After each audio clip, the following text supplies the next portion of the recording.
नमस्कार दोस्तों आपको याद होगा कुछ 2009 की ये घटना है।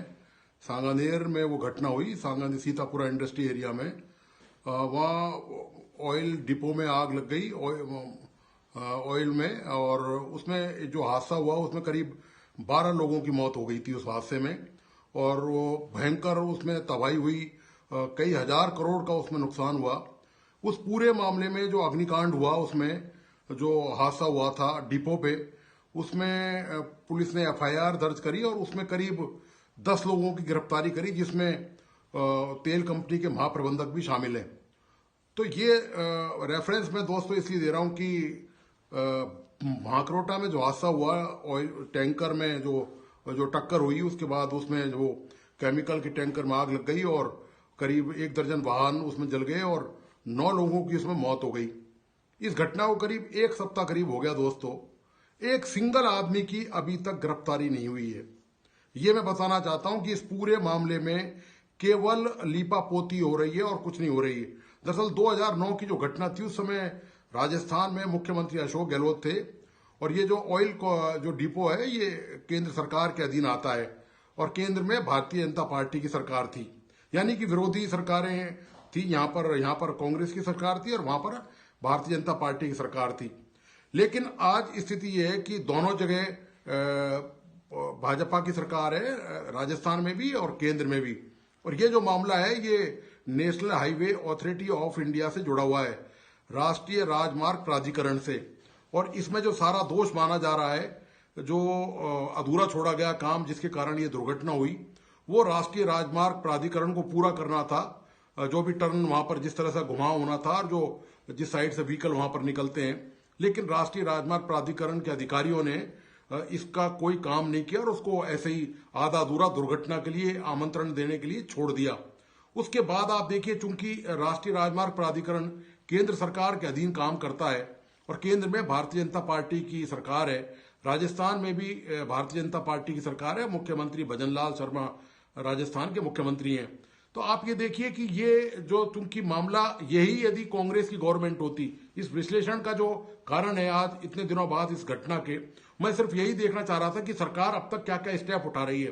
सरकार ने ये जो भीषण हादसा हुआ जिसमें 9 लोगों की मौत हो गई और करीब 100 से ऊपर लोग घायल हो गए उसमें, और इतना भारी नुकसान हुआ उसमें, तो सरकार आखिर क्या मैसेज देना चाहती है? आखिर इस दुर्घटना के बाद सरकार ने, भारतीय जनता पार्टी की राजस्थान की सरकार ने, मुख्यमंत्री भजनलाल ने आखिर इस मामले में क्या कार्रवाई की है? क्या सख्त कार्रवाई करके लोगों को मैसेज दिया है कि इस तरह की लापरवाही बर्दाश्त नहीं होगी, अनुशासनहीनता बर्दाश्त नहीं होगी, जो जिसके कारण लोग मौत के मुंह में समा रहे हैं? तो मैंने यही देखा इस विश्लेषण के माध्यम से कि अभी तक केवल सरकार खाना पूर्ति कर रही है। कभी एनएचएआई के अधिकारियों से बैठक कर रही है, कभी यातायात, राजस्थान का यातायात विभाग से बैठक कर रही है, कभी पुलिस अधिकारी वहां ट्रैफिक वालों की नियुक्ति कर रहे हैं और ट्रैफिक वालों से विचार विमर्श कर रही है सरकार। केवल के विचार विमर्श चल रही है, केवल टेबल पे केवल कागजी खाना पूर्ति का काम किया जा रहा है। एक भी आरोप, 9 लोग मर गए दोस्तों, एक भी अधिकारी की जिम्मेदारी तय करके उसके खिलाफ अभी तक ना कोई गिरफ्तारी हुई, ना उसको जेल भेजा, ना कोई कार्रवाई हुई। ये दोस्तों हाल है। मतलब लोगों की जान की कोई कीमत नहीं है, कोई परवाह नहीं है। हादसे में कोई मर जाए, अधिकारियों की लापरवाही के कारण मर जाए, चाहे उसमें सड़क की कमी हो, चाहे यातायात विभाग की कमी हो, चाहे परिवहन विभाग की कोई कमी हो, लेकिन जिम्मेदारी दोस्तों किसी भी अधिकारी की नहीं है। मैं लगे तो एक बात और याद आ गई मुझे, मैं आपके साथ शेयर करना चाहता हूं। केंद्र सरकार ने अभी कानून बनाया, बहुत सारे कानूनों में परिवर्तन किया है, ठीक है, और आईपीसी और सीआरपीसी को जो है वो दूसरा नाम दिया गया है और ये कानून में बदलाव किया। लेकिन दोस्तों ऐसे मामलों में अधिकारियों की कोई जिम्मेदारी अभी तक उस कानून में तय नहीं है। क्या अधिकारी की क्या जिम्मेदारी होगी, उसको कितने साल की जेल होगी, उसकी नौकरी चली जाएगी, उसको सस्पेंड किया जाएगा, उस पर जुर्माना होगा, ये सरकार ने कोई काम नहीं किया है। ये जो नौकरशाह है दोस्तों, ये इसी तरह कोई भी सरकार आ जाए, चाहे वो कांग्रेस की हो, चाहे भारतीय जनता पार्टी की सरकार हो, वो सरकार को ऐसे ही गुमराह करते हैं और खुद की खाल बचा लेते हैं और आफत डाल देते हैं परिस्थितियों पर, और एक दूसरे पर, एक डिपार्टमेंट दूसरे डिपार्टमेंट पर दोष डालकर अपनी जिम्मेदारी से मुक्त हो जाता है और सरकार और मुख्यमंत्री केवल तमाशबीन बने रहते हैं। दो दुर्घटनाएं, इतनी दुर्घटनाएं हो रही हैं देश में प्रतिदिन, और राजस्थान में जहां तक दुर्घटनाओं का मामला है, पिछले 1 साल से राजस्थान में भारतीय जनता पार्टी की सरकार है और भारतीय जनता पार्टी की सरकार के दौरान क्या क्या हुआ है वो मैं आपको थोड़ा सा जानकारी देके बता देता हूं कि दुर्घटनाएं राजस्थान में कितनी और कैसे हुई हैं। तो दोस्तों ये देखिए कि राजस्थान में जो दुर्घटनाएं हुई हैं उसमें क्या हालत है कि 2023 की मैं बात कर रहा हूं, जो साल अब गुजर चुका है, तो 24 गुजरने वाला है। पिछले साल के आंकड़े आपके सामने रख रहा हूं कि राजस्थान में 2023 में 24,614 एक्सीडेंट हुए।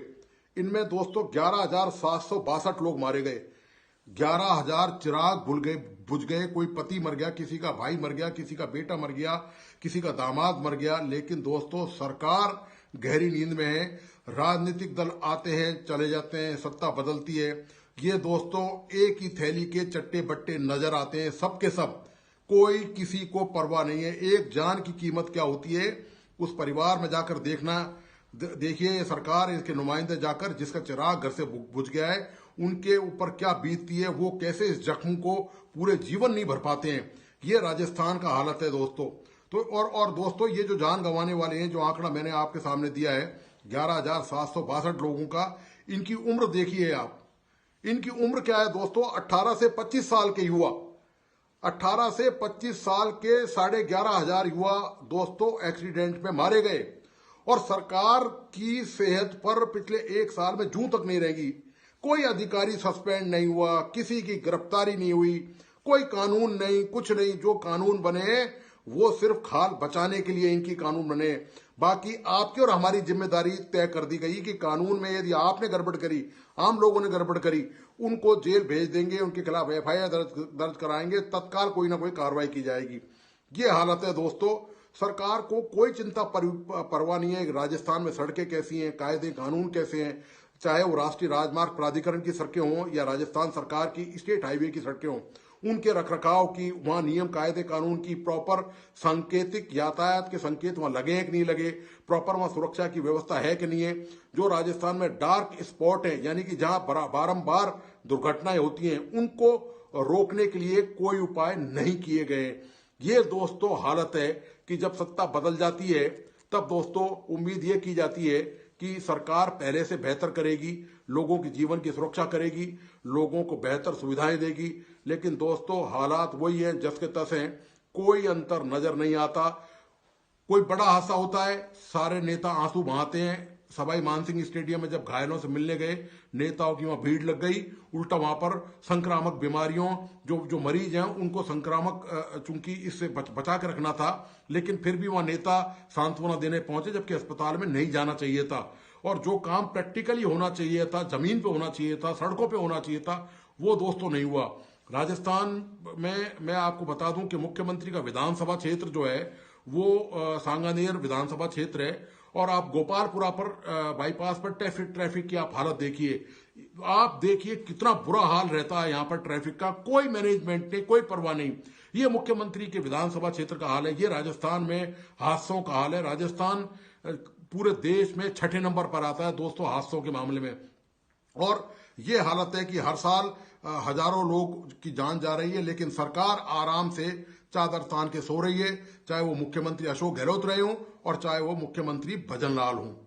ये दोस्तों हाल है। इतने दिनों बाद गिरफ्तारी नहीं होना, किसी के खिलाफ जेल नहीं जाना। इससे दोस्तों ठीक है, आज ये दुर्घटना हो गई, इसके बाद कोई और बड़ी दुर्घटना होगी। आए दिन दुर्घटना हो रही है। नौकरशाहों को, अफसरों को, जो जिम्मेदार हैं इन विभागों के, उनको कोई फर्क नहीं पड़ने वाला। वो सब मोटी चमड़ी के लोग हैं, क्योंकि उनके खिलाफ उनको पता है कि कोई कार्रवाई, को जेल तो जाएगा नहीं। जब तक दोस्तों 2-4 अधिकारियों को जेल सरकार तत्काल कार्रवाई करके नहीं भेजेगी और ये आइडेंटिफाई नहीं करेगी कि ये जिम्मेदार है, इनको जेल जाना चाहिए। मैं आपको बता रहा हूं कि इस तरह के हादसे ना पहले रुके, ना आज रुक रहे और ना भविष्य में रुकेंगे। तो दोस्तों आपको आज का विश्लेषण कैसा लगा, प्लीज अपने लाइक एंड कमेंट के साथ बताइए। और मेरा राजस्थान का नया यूट्यूब चैनल है, प्लीज इसको सब्सक्राइब जरूर करें और बेल आइकन का बटन दबाइए। इस वीडियो को अपने दोस्तों और परिजनों को शेयर करना नहीं भूलें प्लीज। धन्यवाद, नमस्कार।